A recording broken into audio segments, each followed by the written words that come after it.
আমি গতকাল সন্ধ্যে থেকে কমপক্ষে 10 বার ফোনে কথা বলেছি। আমি কলকাতায় থাকলে হয়তো 1 সেকেন্ডে মিটিয়ে দিতে পারতাম, কিন্তু যেহেতু আমি মিদনাপুরে আছি, আমি রাত 12টা পর্যন্ত কথা বলেও দেখছি কেউ কেউ রিজিড আছে যে টেন্টেড আনটেন্টেড লিস্ট বের করতে হবে। আরে আপনার কি যায় আসে? কেন অন্যদের কথায় পা দিচ্ছেন? টেন্টেড কি আনটেন্টেড কি আপনার দেখার তো প্রয়োজন নেই। ওটা দেখার জন্য রাজ্য সরকার আছে, কোর্ট আছে, আমরা এভিডেন্স নেব, আমরা কোর্টের কি বলা হয়েছে দেখব। এটা আপনার তো লিস্টের দরকার নেই।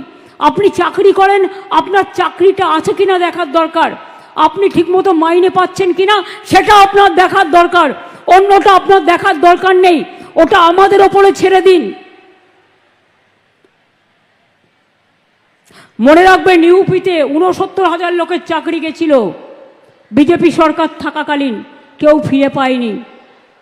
আমি তো আপনাদের বলছি আপনারা ফিরে পাবেন। আমরাই তো আপনাদের কোর্টে গিয়ে আপনাদের হয়ে ফাইট করে অ্যালাউ করেছি।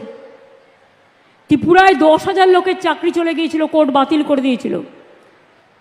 বিজেপি সরকার বলেছিল ক্ষমতায় এসে ফিরিয়ে দেবে। আজ পর্যন্ত 7 বছর হয়ে গেল, ফেরায় তো নি, উপরন্তু তাদের মাথায় লাঠি মারা হয়েছে। আমাদের সরকার কিন্তু তা নয়। মনে রাখবেন, একটা দাঙ্গা হয়েছে দুঃখজনক, আমরা কেউ দাঙ্গা চাই না। 2টো ওয়ার্ডে ধুলিয়ানে 2টো ওয়ার্ডে হয়েছে, সেটাও বহিরাগতরা কিছু লোককে স্থানীয় সাথে নিয়ে কিভাবে করেছে সে চক্রান্ত ফাঁস আমরা করে দেব।